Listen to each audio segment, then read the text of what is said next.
ಸಮಾಜಕ್ಕೆ 101 ಬೆಳಗುಗಳಿಗೆ ಕುಲದೈವ ಯಾರಪ್ಪ ಅಂದ್ರೆ ಮಾರ್ಕಂಡೇಶ್ವರ ಸ್ವಾಮಿ. ಮಾರ್ಕಂಡೇಶ್ವರ ಸ್ವಾಮಿಯ ತಂದೆ ಹೆಸರು ಏನಪ್ಪ ಅಂದ್ರೆ ಮೃಗಂಡು ಮುನು ಅಂತಿದೆ. ಮೃಗಂಡು ಮುನಿ ಅಂತ ಹೇಳ್ಬಿಟ್ಟು ಅವರ ತಂದೆ ಹೆಸರು. ತಾಯಿ ಹೆಸರು ಮರುಧ್ವನಿ ಅಂತ ಹೇಳ್ಬಿಟ್ಟು. ಇವರು ನೇಮಿಷ್ಕ ಅಂತಕ್ಕಂಥ ಒಂದು ಅರಣ್ಯದಲ್ಲಿ ವಾಸವಾಗಿರ್ತಕ್ಕಂಥದ್ದು. ನೇಮಿಷ್ಕಾರಣ್ಯ ಅಂತಕ್ಕಂಥ ಒಂದು ಪ್ರದೇಶದಲ್ಲಿ ವಾಸವಾಗಿದೆ. ಅದು ಎಲ್ಲಿದೆ ಅಂದ್ರೆ ಹಿಮಾಲಯ ಪರ್ವತದಲ್ಲಿ ತಪ್ಪಲಿನಲ್ಲಿ ಬರ್ತಕ್ಕಂಥ ಒಂದು ಅರಣ್ಯ. ಅಲ್ಲಿ ಒಂದು ನದಿ ಹರಿಯುತ್ತೆ, ಧ್ರುವಧರೆ ಅಂತಕ್ಕಂಥ ಒಂದು ನದಿ. ಧ್ರುವಧರೆ ಅಂತಕ್ಕಂಥ ಒಂದು ನದಿ ತೀರದಲ್ಲಿ ಒಂದು ಆಶ್ರಮ. ಆ ಆಶ್ರಮದ ಹೆಸರು ಭೃಗಾಶು ಆಶ್ರಮ ಅಂತ ಕರೀತಾರೆ. ಭೃಗಾಶು ಅಂತಂದ್ರೆ ಭೃಗ ಮಹರ್ಷಿಗಳ ಆಶ್ರಮ. ಭೃಗ ಮಹರ್ಷಿಗಳು, ವಸಿಷ್ಠ ಮಹರ್ಷಿಗಳು, ಕಶ್ಯಪ ಮಹರ್ಷಿಗಳು ಮತ್ತು ದೂರ್ವಾಸ ಮಹರ್ಷಿಗಳು ಹೀಗೆ ಹಲವಾರು ಜನ ಆಶ್ರಮಗಳಲ್ಲಿ ವಾಸವಾಗಿರ್ತಕ್ಕಂಥ.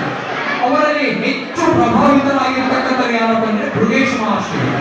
ಯಾಕೆ ಇವರು ಹೆಚ್ಚು ಪ್ರಭಾವಿತರಾಗಿದ್ದಾರೆ ಅಂತಂದ್ರೆ ಇವರು ಶಿವನಿಗೂ ವಿಷ್ಣುವಿಗೂ ಬ್ರಹ್ಮನಿಗೂ ಸೃಷ್ಟಿಕರ್ತರಲ್ಲಿ ಎಲ್ಲರಿಗೂ ಸಹಿತವಾಗಿ ಶಾಪ ಕೊಟ್ಟಂತಹ ಋಷಿ ಭೃಗೇಶ ಮಹರ್ಷಿಗಳು.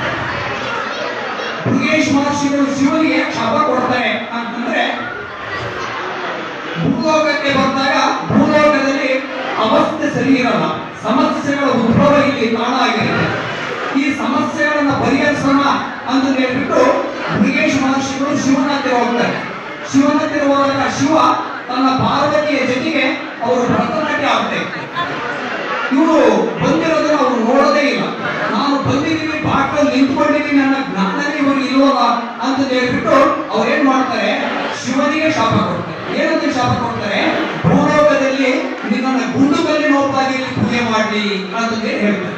ಹೀಗಾಗಿ ನಾವು ಶಿವನನ್ನ ಲಿಂಗದ ರೂಪದಲ್ಲಿ ನಾವು ಪೂಜೆ ಮಾಡ್ತೀವಿ. ಗುಂಡುಕಲ್ಲು, ಆ ಗುಂಡುಕಲ್ಲನ್ನೇ ನಾವು ಪೂಜೆ ಮಾಡ್ತಕ್ಕಂಥದ್ದು. ಹಾಗಾಗಿ ಆ ಶಾಪವೇ ಶಿವನಿಗೆ ವರ. ನೆಕ್ಸ್ಟ್ ಬ್ರಹ್ಮನ ಹತ್ರ ಹೋಗ್ತಾರೆ. ಬ್ರಹ್ಮನ ಹತ್ರ ಹೋದಾಗ ಬ್ರಹ್ಮ ತನ್ನ ಹೆಂಡತಿ ಸರಸ್ವತಿಯೊಡನೆ ಅವರು ಚೌಕಾಬಾರ ಆಡ್ತಾರೆ, ಪಗಡೆ ಆಟ ಆಡ್ತಾ ಇರ್ತಾರೆ.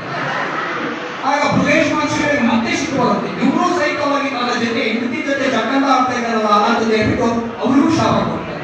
ಏನಂತ ಶಾಪ ಕೊಡ್ತಾರೆ, ಭೂಲೋಕದಲ್ಲಿ ಪೂಜೆನೆ ಮಾಡದಿರ್ಲಿ ಅಂತ. ಹಾಗಾಗಿ ಭೂಲೋಕದಲ್ಲಿ ಎಲ್ಲಿಯೂ ಸಹಿತವಾಗಿ ಬ್ರಹ್ಮ ದೇವಾಲಯಗಳು ಇಲ್ಲ. ಅದೇ ರೀತಿಯಾಗಿ ವಿಷ್ಣು ಹತ್ರ ಹೋಗ್ತಾರೆ. ವಿಷ್ಣು ತನ್ನ ಹೆಂಡತಿ ಲಕ್ಷ್ಮಿ ಜೊತೆಗೇನೆ ಅವರು ಸಹಿತವಾಗಿ ಆಟ ಆಡ್ತಾ ಇರ್ತಾರೆ.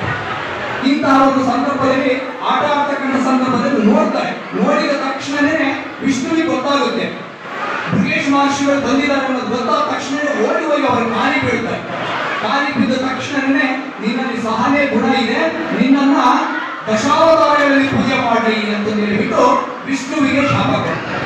ಹೀಗಾಗಿ ವಿಷ್ಣುವನ್ನು ನಾವು ದಶಾವತಾರಗಳಲ್ಲಿ ನಾವು ಕಾಣ್ತಕ್ಕಂಥದ್ದು. ಒಂದ್ ಕಡೆ ತಿಮ್ಮಪ್ಪ ಅಂತ ಪೂಜೆ ಮಾಡ್ತೀವಿ, ಇನ್ನೊಂದ್ ಕಡೆ ನಾರಾಯಣ ಅಂತ ಪೂಜೆ ಮಾಡ್ತೀವಿ, ಇನ್ನೊಂದು ಕಡೆ ವಿಷ್ಣು ಅಂತ ಪೂಜೆ ಮಾಡ್ತೀವಿ, ಇನ್ನೊಂದು ಕಡೆ ಕೃಷ್ಣ ಅಂತ ಪೂಜೆ ಮಾಡ್ತೀವಿ. ಹೀಗೆ ದಶಾವತಾರ ಪೂಜೆಯನ್ನು ಒಳಗೊಂಡಿರ್ತಕ್ಕಂಥ ದೇವರು ಅಂದ್ರೆ ವಿಷ್ಣು.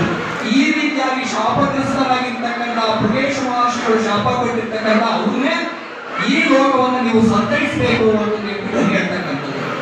ಇಂತಹ ಒಂದು ಸಂದರ್ಭದಲ್ಲಿ ಭೃಗಂಡು ಮುನಿಗಳು ಭೃಗೇಶ ಮಹರ್ಷಿಗಳ ಶಿಷ್ಯರಾಗಿ ಅವರು ಸೇವೆಯನ್ನು ಸಲ್ಲಿಸ್ತಾ ಇದ್ದಾರೆ. ಅವರ ಹೆಂಡತಿ ಮರುತ್ವದಿ ಸಹಿತವಾಗಿ ಅವರಿಗೆ ಎಲ್ಲಾ ರೀತಿಯಾಗಿರ್ತಕ್ಕಂಥ ಸಹಕಾರವನ್ನು ಕೊಟ್ಟು ಅವರು ಪೂಜೆ ಮಾಡ್ತಾರೆ.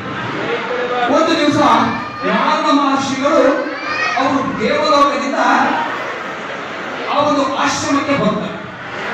ಆಶ್ರಮಕ್ಕೆ ಬಂದಾಗ ಎಲ್ಲರಿಗೂ ಸಹಿತವಾಗಿ ಸಂತಸ ಆಗುತ್ತೆ. ನಾರದ ಮಹರ್ಷಿಗಳನ್ನ ಕಂಡು ಎಲ್ಲರೂ ಖುಷಿ ಪಟ್ಟು ಅವರಿಗೆ ಕಾಲಿ ಬಿದ್ದು ಅವರ ಪೂಜೆ ಅವರ ಪಾದ ಪೂಜೆ ಮಾಡಿಬಿಟ್ಟು ಅವರನ್ನು ಸತ್ಕರಿಸ್ತಾರೆ. ಅದೇ ರೀತಿಯಾಗಿ ಮರುಧ್ವನಿ ಮತ್ತು ಭೃಗಂಡು ಮುನಿಗಳು ಸಹಿತವಾಗಿ ಅವರನ್ನ ಆಹ್ವಾನ ಮಾಡ್ತಾರೆ.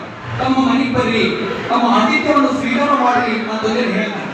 ಆಗ ಅವ್ರು ಹೇಳ್ತಾರೆ, ಈಗಾಗಲೇ ಮಧ್ಯಾಹ್ನದ ಹೊತ್ತಾಗಿದೆ, ನಾನು ಸಾಯಂಕಾಲ ನಿಮ್ಮ ಮನೆಗೆ ಬರ್ತೀನಿ ಅಂತ ಹೇಳ್ಬಿಟ್ಟು ಅವರು ಸಾಯಂಕಾಲದೊತ್ತಿಗೆ ಅವ್ರ ಮನೆಗೆ ಹೋಗ್ತಾರೆ.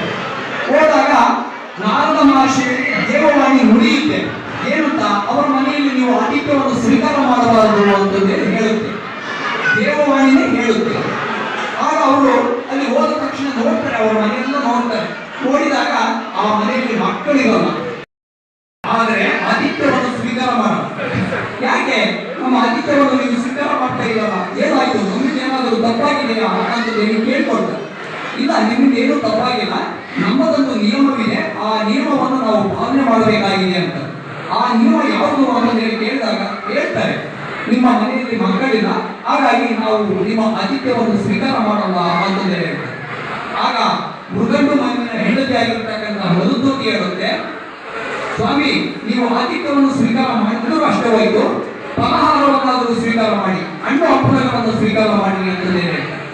ಆಗ ಅವರು ನೇರವಾಗಿ ಹೇಳ್ತಾರೆ, ಮಕ್ಕಳಿಲ್ಲದ ಮನೆ ಮಸನಕ್ಕೆ ಸಮಾನ ಅಂತ ಹೇಳ್ತಾರೆ. ಹೇಳಿದ ತಕ್ಷಣವೇ ಅವರಿಗೆ ದುಃಖ ಉಂಟು